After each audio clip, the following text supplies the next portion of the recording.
មានសារនៃទី2ការបរិភោគអាហារនិងទឹកមានអនាម័យចម្លើយសំណួរនៅក្នុងទំព័រ69សំណួរចម្លើយសំណួរនៅក្នុងទំព័រ69អញ្ចឹងអត់ប៉ុន្តែអត្ថន័យមេរៀនការបរិភោគអាហារនិងទឹកមានអនាម័យនៅក្នុងទំព័រណាអូនទំព័រ60 61 62 63 64 65 66 67 68ហើយ69គឺសំណួរដល់ហើយយើងមុននឹងចូលដល់សំណួរយើងមើលនៅទំព័រ60សិនយើងដឹងអត្ថន័យមេរៀនខ្លះក៏ល្អដែរដើម្បីជាស្ពានដល់ការឆ្លើយសំណួរនោះហើយបើយើងអត់មើលអត្ថន័យមេរៀនហ្នឹងមិនដឹងថាមានន័យថាម៉េចយើងទៅឆ្លើយសំណួរកើតអត់ចឹងមេរៀនទី2នៅក្នុងទំព័រ60ទៅគឺនិយាយអំពីការបរិភោគអាហារនិងទឹកមានអនាម័យឥឡូវយើងមើលរូបភាពនេះយើងនិយាយរូបភាពតែម្ដងមើលនេះឥឡូវយើងមើលរូបភាពទី1គេនិយាយថាការបរិភោគចំណីអាហារនិងទឹកមានអនាម័យតើមិនបានអត់អនាម័យយើងមើលអាចនេះជួអាចបោះនៅពេលដែលបាត់ជើងធំហើយពេលភ្លៀងមកហូរមកចូលកន្លែងណាអូនតាពាំងទឹកហើយទឹកហ្នឹងស្រាប់តែគាត់ហ្នឹងបូមវាមកដាក់ក្នុងពាងតែម្ដងអញ្ចឹងអត់ហើយសម្បូរមេរោគដោយសារតែធម្មតាតាពាំងស្រាអីតែពេលយើងយកមកប្រើដល់អត់មានការច្រោះដល់មានការដាំគឺដូចតែគ្នាទេបើមិនអាចមនុស្សក៏អាចសត្វមានអាចអីគេអាចមាន់អាចទីអីចឹងដែរអញ្ចឹងអត់អាចឆ្កែអញ្ចឹងដែរត្រូវអត់ព្រោះឆ្កែវាដើរតែអាចទេចឹងដល់ពេលតែភ្លៀងគឺហូរម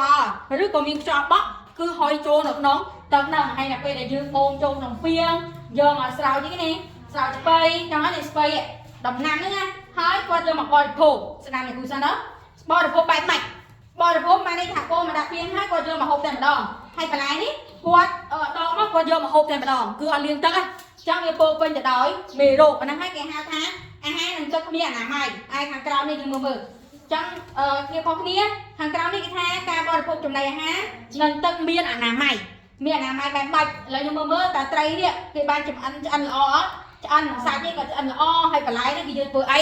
ស្វ័យដូចគ្នាប៉ុន្តែគេយកធ្វើអីគេមិនដកពីដីមកយកទៅហូបទេចឹងអត់ត្រូវយកទៅលាងទឹកឲ្យស្អាតពី3ទឹកចឹងទៅបើមិនជាយើងហូបឆៅយើងលាងឲ្យស្អាតច្រើនទឹកឬមួយក៏យកទៅចម្អិនយកទៅឆាយកទៅស្ងោរចឹងណាហ្នឹងងាប់មានរោគឲ្យបន្តមកទៀតពេលដែលគេចម្អិនឆ្អិនហើយគេមានអីគេនេះគឺក្របអាហារហ្នឹងកុំឲ្យអីគេរុយ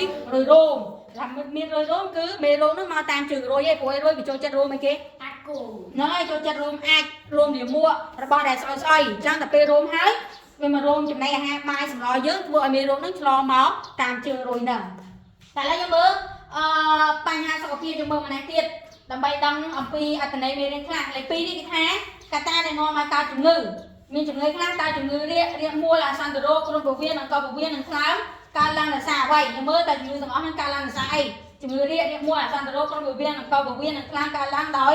សារការប្រើប្រាស់សម្រាប់ប្រើប្រាស់ជាមួយអ្នកមានជំងឺឬខ្វះអនាម័យក្នុងការហូបចុកចំណីអាហារទឹកឥឡូវមើលនេះមានរូបភាពរបស់គេឲ្យមករូបភាពនេះបាត់ជើងទៀតហើយបាត់ជើងធំអញ្ចឹងហ៎ហើយសញ្ញាបាញ់ព្រួយមកគឺបាត់ជើងហើយអត់លាងដៃទេហើយមេរោគឆ្លងតាមគេនេះរុយអញ្ចឹងហ៎រុយមករោគ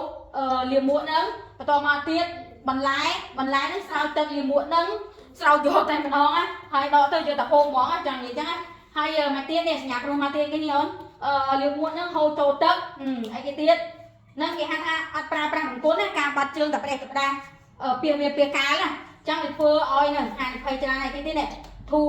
លីដីបានន័យថាដូចនេះគូថាម៉េចណាពេលដែលបាត់ជើងតែប្រេះក្តាស់ហើយលាមកហ្នឹងមិនក្រៀមដល់ពេលក្រៀមទៅมันមានអីគេអូនខ្យល់បក់ចោលបោឡើងទៅទូមណានៅលើទំព័រផ្ទះយើងតែពេលមានភ្លៀងហើយមានភ្លៀងមិនដែរទឹកហ្នឹងវាហូរចូលណាចូលពីងយើងតែពេលចូលពីងយើងប្រើប្រាស់អត់ប្រើប្រាស់បើយើងអត់ដាំវាបង្កឲ្យកើតជំងឺអីផ្សេងមានព្រុសមានអីទៅមុខទៀតហើយបើសិនជាយើងដាំមេរោគហ្នឹងងាប់អត់ងាប់អញ្ចឹងបានគេឲ្យយើងធ្វើបង្គន់អនាម័យដើម្បីឲ្យយើងបាត់ជើងនៅក្នុងបង្គន់ព្រោះមេរោគអីផ្សេងវាទៅក្នុងបង្គន់អស់ហើយមានខ្យល់មានភ្លៀងអីតើវាហើរចូលទំព័រផ្ទះយើងទៀតអត់អត់ទេវានៅក្នុងបង្គន់ធម្មតាបង្គន់មិនធ្វើអីគេលូដើម្បីដាក់លាមកហ្នឹងអញ្ចឹងអត់មានហូរតាណាអត់មានតាណាអញ្ចឹងការបាត់ជើងពីវាពីកាយហ្នឹងហានិភ័យធ្វើឲ្យកើតជំងឺដែលបានរៀបរាប់ខាងលើហ្នឹងជំងឺរាគមូលអាសន្នរោគគ្រុនពោះវៀនអង្គពោះវៀនថ្លើមហ្នឹងគឺបង្កមកពីយើងបាត់ជើងប្រេះដាស់ហ្នឹងនេះចឹងយើងឡើងទៀតដៃអត់លាងហើយលាមកហ្នឹងឆ្លងតាមរុយតាមបន្លែតាមហូរចូលទឹកហើយនឹងទូលីហើយតាណាទៀតនេះយើងមើលសញ្ញាព្រួយមកដៃហ្នឹងយើងមកកាន់កែវចឹងអត់លាងដៃចឹងយើងពេលដែលយើងបាត់ជើងហើយមិនថា បាត់ជើងនៅក្នុងបន្ទប់ទឹករួចហើយមិនថាជើងតូចមិនជើងធំតើយើងត្រូវធ្វើម៉េចពេលបាត់ជើងហើយយើងត្រូវលាងដៃជាមួយនឹងសាប៊ូហើយយើងទៅស្អាតហើយចាំចិនអាហ្នឹងគឺមេរោគគឺបាត់អស់ហើយមាននៅទុំនៅដៃយើងទៀតទេហើយឆ្លងតាមរុយមកទុំនេះអាហារហ្នឹងដោយសារតែយើងអត់មានបានក្រកហើយបន្លែនេះយើងយកមកដោយសារតែយើងសម្អាតបានស្អាតហើយទៀតទឹកនេះយើងមកហូបដោយសារតែយើងអត់ដាំហើយទៀតធូលីនេះហុយមកច្រមុះយើងមកប៉ះខ្លួនប្រាណយើងដោយសារយើងអត់ដឹងថាមានមេរោគតែនេះហុយមកហូបអញ្ចឹងធ្វើឲ្យជំងឺ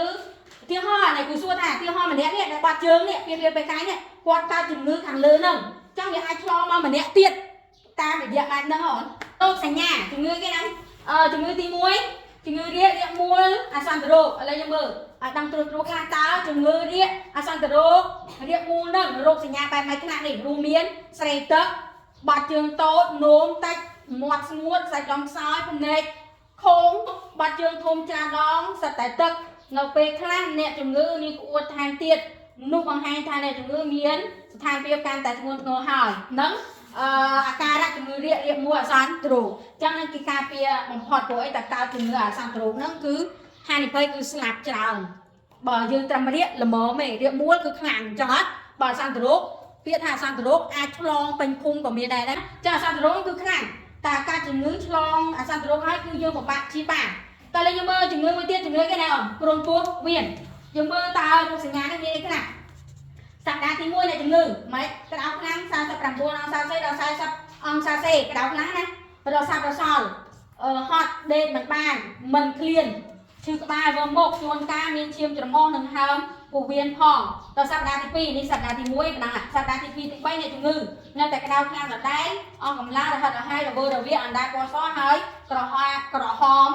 កែមជួនកាលនៅលើពោះមានកន្ទួលតូចពណ៌កុលាបអ្នកជំងឺចាប់ដើមជួនរាកជួនទល់ហើយលាមកធំក្លិនឆ្អាបអ្នកជំងឺគ្រុនពោះវៀនអាចធ្លាយពោះវៀនបរិភោគអាហាររឹងចិញ្ចៀមតាមផ្លូវរំលាយអាហារហើយអាចបណ្ដាលឲ្យស្លាប់ច្រើនពីគេមែនបន្ទាប់ពីសប្តាហ៍ទី3ទៅអ្នកជំងឺមិនបន្ទាប់ពីសប្តាហ៍ទី3ទៅអ្នកជំងឺអាចជាសះស្បើយក្រោយពីទទួលការព្យាបាលត្រឹមត្រូវនិងទាន់ពេលអ្នកជំងឺឃ្លានខ្លាំងត្រូវការបរិភោគច្រើនប៉ុន្តែត្រូវជៀសវាងបរិភោគអាហាររឹងនិងឆ្អែតពេកនៅការដែរអញ្ចឹងយើងច្រើនអញ្ចឹងយើងដែរការរត់ជំងឺគ្រុនពោះវៀនជំងឺដង្កូវពោះវៀនមិនចឹងដង្កូវពោះវៀនចឹងដង្កូវពោះវៀនគឺខុសពីគ្រុនពោះវៀនណាខុសគ្នាដង្កូវពោះវៀនមានច្រើនប្រភេទដូចជាព្រូនមូតេញ៉ាអៀននិងព្រូនដំពួកនេះយើងត្រូវការពារនេះមនុស្សកើតព្រូនមូច្រើនមានព្រូនចេញតាមទ្វារធំឬតាមមាត់ចាំអានេះថាក្នុងពោះយើងសម្បូរដល់ព្រូនណាចឹងចេញតាមទ្វារធំឬតាមមាត់បរិភោគច្រើនតែគ្មានកម្លាំងរូបកាយឆ្កមឆ្គាំងនិងមានពោះធំឈឺក្នុងពោះរាកក្អួតចង្អោរជួនកាលអាចគ្រុនក្តៅកន្ត្រាក់ដៃជើងឬអាចសង្គ្រាតធ្មេញនៅពេលដេកពិសេសចំពោះក្មេងៗយើងដែរជួបអត់យើងដែរកើតអត់ចាគេហៅគ្រុនអីគេហ្នឹងព្រូនអ្នកដែលកើតព្រូនមូលឃើញទេគេពោះនេះពោះប៉ុណ្ណាដែរហើយនេះព្រូននេះព្រូនវិញដែលស្គាល់អត់អត់ដោយសារតែយើងអត់កើតដោយសារតែយើងបានលេបឲ្យគេយើងបានលេបថ្នាំទម្លាក់សត្វល្អិតដែលហៅថាព្រូនបើតាំងពីមុនមកទាំងចំនួនអ្នកគ្រូក្មេងគឺអត់ទៅបានប្រើទេចឹងអ្នកពោះនឹងធំហើយព្រូនហ្នឹងទូចអាចចេញទៅតាមរំគូតហ្នឹងតាមរំគូតឬក៏គេថាតាមមាត់វាច្រើនពេកទូល្អិតសវិចគួរឲ្យធ្វើមិនដូចរៀងតកោដែរប៉ុន្តែវាមិនតកោវារៀងទូវែងនេះឃើញទេចឹងអ្នកដែលកើតព្រូនហ្នឹងពោះរៀងធំប៉ុន្តែនៅល្មមណាមើលម្នាក់ទៀតណែធ្ងន់ធ្ងរទៀតនេះមនុស្សកើតតែញ៉ាអាច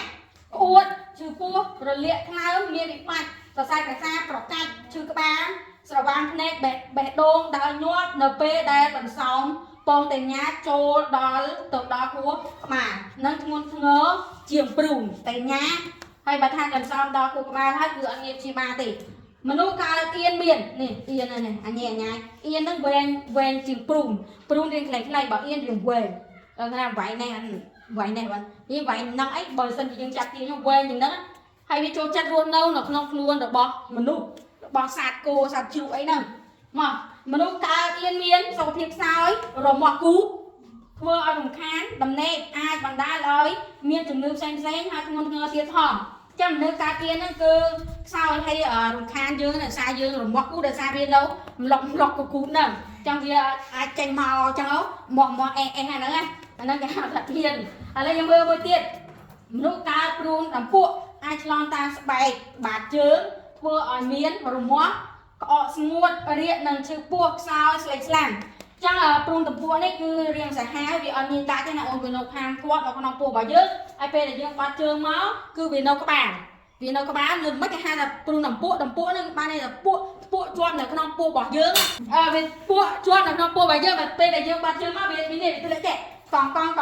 con chắc mình tay các bà đi ăn máu nha trong bữa rồi bàn du hay ăn như tầm lẽ bà san chiều dương miên prun tầm buộc nào hay bây giờ dương họ bà hai tô tới cứ viết sro ở hai cái mặt vừa dương nó slay slang đồ ăn miên chi bị chiết trong đèn cay mang cái chi chân chắc bờ bây giờ hai dương tô tới viết hai một trăm này nè viết hai một trăm lục rồi tập về bát trứng nó nên này mà bát trứng còn có mình tái viết buộc một viết chuột từ muối nữa không buộc vào dương chuột bà đây một viết bà đây này chắc mà ta nhất và ở thành phố bát nó luôn à chắc mà dương miên này kia prun tầm buộc miên kia miên tên nhà miên prun môn á cứ vừa ở đây cài dương slay slang hay không tập buộc ở chi bị chia ở đây chắc bạn dương không bây giờ dương mà sả lá về mùi snap cứ dương lên phần má đó pi đó này nam tụm lẹ sạch ăn prun tên nhà yên đấy đó là bây giờ này mình lục cru mình chạy không mùi khai cứ dương lên ở đó chắc mùi snap dương lên pi đó mùi cho miết dương lên ở đó mà cho miết tiết dương lên ở đó tiền hay không mình nhẹ cứ mà cua hay bây giờ lên nó cứ đầm bay tụm lẹ sạch ăn này là cũng mang liệp rom mà giống như cái khác miên cái khác mày miên prun muối hay tiết tên nhá hay cái tiết yên hay đó prun tôm buộc trang như tầm lẹ sạch ăn đầm bay còn ai về luôn đâu nó luôn là bao nhiêu ta luôn nó không bao nhiêu cứ thua đi cái dương ọt thông thua đây không tập buộc bàn tay ọt thông thua ọt đi phải nhạc sau là hai giống này hay nên này một trăm triệu luôn tầm buộc kê thá cứ cho ta spy bạc trừ mà này tham bạc trừ là bao nhiêu nữa trang bàn dương tao miên bẹ kì bẹ spy trừ ở đâu nữa đâu nguồn nhưng dương thả đau chứ là tê đây nó bàn tay mình là o tê cứ sạc prun tầm buộc nó cứ nâu lực đầy nó lực đấy bong biết cứ nơi lực đầy nó bây là dương đào chương từ tê ai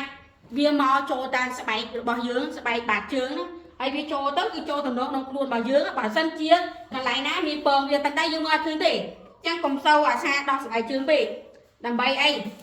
không nói nè prun tập buộc này bị chốt nó không luôn bao dương bây là dương lên hai dương lên chương là xa đâu nếu như là mua bạc chương đó anh nói như ai là nguyên mê đô xem mình tha prun tập buộc anh nên mê đô anh xem tiết trô tờ tám bạc chưa là bao dừng nghe mai tiền bà lên mơ chúng ngươi tham mà nô ca chúng ngươi tham mơ này đi tham này tao này mình nô ca chúng ngươi tham mày thế nào con bông chặt đam chứ có má cái nào luôn phần này làm lương mình toàn mò sẽ bay làm lương nôm tạch mà đón hơi bà là man tận nôm miên bò lương năng liều muộn bò sled thao mày thốn chư uol khảo cho ăn chủng lý đám lùm bê bay ăn tao thiệt tiếp tập bạc bay cao thế ở đó mua giống như này cao chủng ngữ thao mà năng anh cao đã chủng ngữ này cao chủng ngữ cloud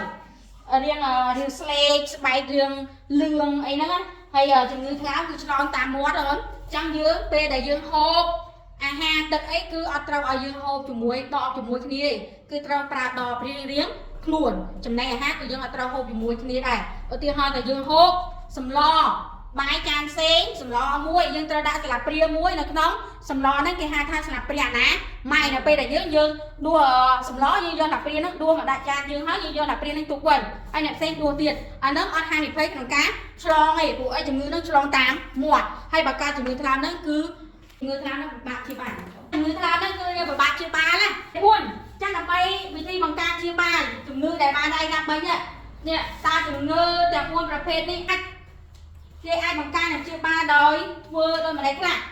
chừng ngữ buồn và phê nó nên chừng ngữ khác chừng ngữ đi ở San Pedro Colom phổ viên thằng con phổ viên thằng làm thì trang ta lao ở xa tại không ai ghét các bạn làm hay rồi đi vì thi bằng cá con mình vừa như ca được mà đây cứ như trao ta là qua ta qua làm mai bay ca như thế hôm sát được luôn đâu sát cho hôm sát như thử thương mày cái này một nhà mà hai như thử thương mày một nhà mà hai như trao liên đây chỉ mùi nữa xả bùi bán sát ចាំយើងហូបអាហារត្រូវលាងសម្អាតឬប្រដាប់ប្រដាផ្ទះបាយឲ្យបានស្អាតជានិច្ចត្រូវទុកដាក់អាហារឆ្អិននិងឆៅដាច់ដល់ឡៃពីគ្នាអញ្ចឹងឆ្អិននេះយើងគ្របផ្សេងឆៅយើងទុកឆ្ងាយព្រោះឆៅវាអាចបង្កមានមេរោគព្រោះយើងតាមមកចម្អិនទៀតត្រូវទុកដាក់អាហារនៅក្នុងស្ថានភាពសុវត្ថិភាពអ្នក0 អង្សាសេទៅ5 អង្សាសេត្រូវលាងនិងចម្អិនចំណីអាហារឲ្យបាន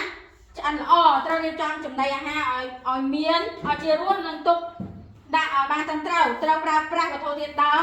ឆៅល្អសម្រាប់ធ្វើអាហារវត្ថុធាតុដើមឆៅល្អមានន័យថាអាហារធម្មជាតិអត់មានមេរោគអត់មានគីមីអីចឹងណាទៀតត្រូវបរិភោគចំណីអាហារដែលមានសារធាតុចិញ្ចឹមគ្រប់គ្រាន់មិនត្រូវបរិភោគចំណីអាហារជូរប្អូនសាច់ងាប់ដល់ជំងឺបន្លែផ្លែឈើមិនលាងទឹកឬលាងទឹកមិនស្អាតហើយយើងមើលទៀតឥឡូវនេះសកម្មភាពដែលគ្រួសារមួយនេះគាត់កំពុងហូបតែហ្នឹងគឺគេនេះចំណីអាហារស្អាតជាចំណីអាហារនាំមកនៅសុខភាពល្អដល់ពេលដែលយើងហូបស្អាតសុខភាពយើងមិនដែរគឺល្អអត់មានឈឺទេឥឡូវយើងចូលចំណុចផឹកស្អាតមិនខ្លះទម្លាប់ផឹកទឹកឆ្អិនដាំពុះ15នាទីទឹកប្រើប្រាស់ត្រូវស្អាតគ្មានមេរោគបង្កជំងឺគ្មានសារធាតុគីមីគ្មានក្លិនអាក្រក់មានរសជាតិល្អ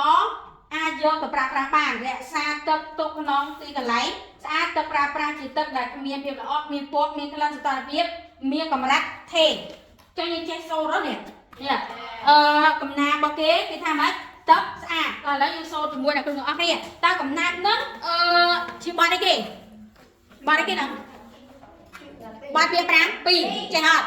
តបបង្ហើយសម្លេងទៀតនេះទឹកស្អាតទឹកស្អាតទឹកសនរួយឆ្ងាញ់គ្មានមេរោគទឹកលើលងជួយសំខាទឹកស្អាតអស្អាតជាជីវាជាផងអាការូបចរៃបើចង់បានទឹកឆ្ងាញ់ពិសាត្រូវចេះមកការព្រាគ្រួភ័យថែទាំទុកដាក់អាហារក្បួនខាទាំង3គឺសកសាចឹងក្បួនស្អាតទាំង3នេះគេខ្លះមិនមិនរៀបរាប់បានពីអីគេទី1គឺហូបស្អាតមិនអញ្ចឹងទី2គេផឹកស្អាតទី3គេរស់នៅស្អាតឲ្យមើលមកនេះ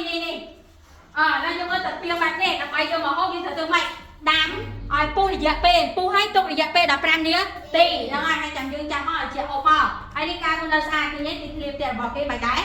មានសោភ័ណភាពអត់មាននេះការរៀបចំទុកដាក់មានអំណាចមានភ័យអញ្ចឹងណាចាត់ការរស់នៅស្អាតហ្នឹងមិនខ្លះត្រូវរៀបចំរំដៅឋានឲ្យមានខ្យល់អាកាសពលឹកគ្រប់គ្រាន់អនាម័យល្អមានប្រព័ន្ធអនាម័យមានបន្ទប់ទឹកសម្រាប់ប្រើប្រាស់ត្រូវសម្អាតផ្ទះសម្បែងរាល់ថ្ងៃត្រូវលាងសម្អាតខ្លួនប្រាណរាល់ថ្ងៃត្រូវស្លៀកពាក់សម្លៀកបំពាក់ឲ្យស្អាតជានិច្ចចំណាយសំណួរនៅក្នុងទំព័រ69មួយយកឆ្លើយសំណួរខាងក្រោមនេះតែជំងឺណាខ្លះដែលឆ្លងតាមមាត់មិនយើងបានអានអ្នកបុបានបញ្យល់ហើយឯងចម្លើយជំងឺដែលឆ្លងតាមមាត់រួមមានជំងឺរាគមួលអាសន្នរោគគ្រុនពោះវៀនហើយនឹងថ្លើមអញ្ចឹងយើងត្រូវចាំអត់ជំងឺនេះគឺឆ្លងតាមមាត់តែតាមមាត់គឺយើងហូបចំណីអាហាររួមគ្នាប៉ះជាមួយនឹងទឹកមាត់យល់អត់ប៉ះជាមួយទឹកមាត់ឧទាហរណ៍ថាយើងហូបទឹ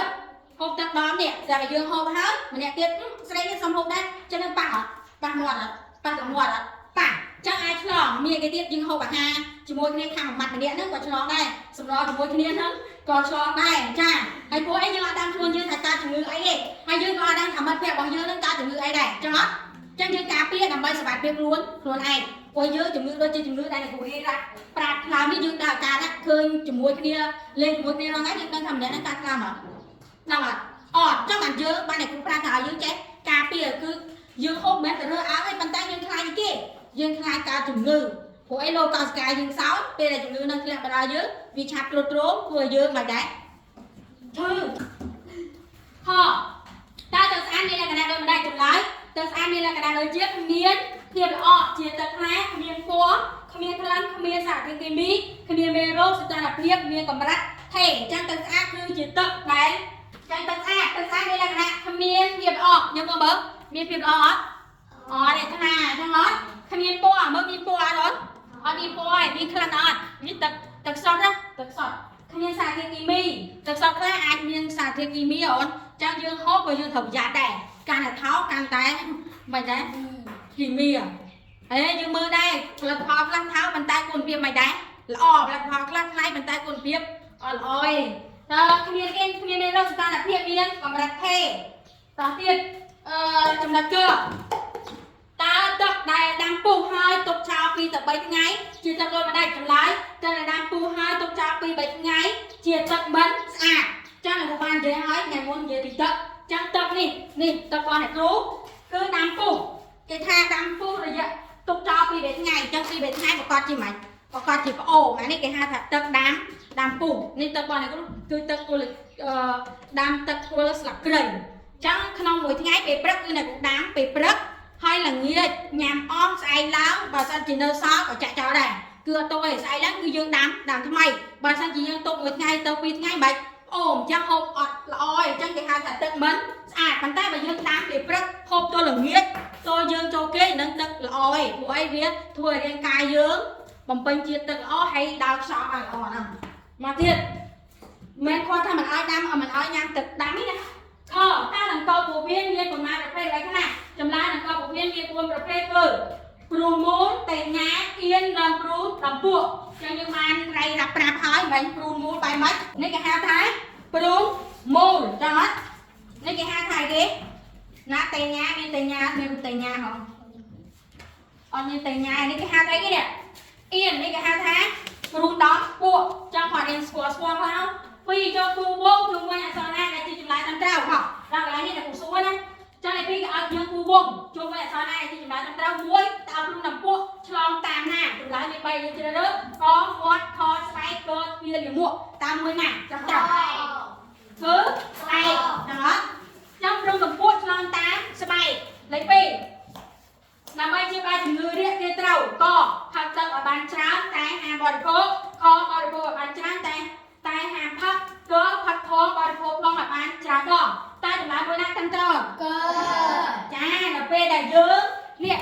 เยอะเจ้าแต่พักท้องมันบริโภคท้องออกมาจ้าเราบิดโรยเราไปได้เยอะเรียกจ้าดอกอาการเป็นหัวดองจะมีถั่วหกเจอบ้านเจ้าจ้าเราไปได้เยอะเรียกเราไปได้เยอะเรียกยังเถอะหกตักท้องบริโภคมาจ้าบองเนี่ยเรียกมัวซันตรงนี้ก็เอาเยอะดาวบอกปอหรือสุกพิเศษตักบอกปอเอายังหอมมาจ้า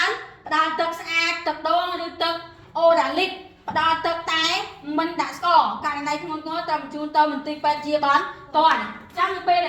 dương riết kháng cứ dương thở hộp tờ chát này là bò được vô họ bàn trà rồi sẽ cứ bỏ mà lấy bay tam nô ta từ ngựa quấy để ai vừa ơi miếng bị bắt thở sai rồi sát rồi cắt chim ba rồi bàn này bẹt đốm đá nhuận chúng lại miếng bay khó cả kiến khó cả tình nhá cơ cả prun ta chúng lại mình ai tăng trầu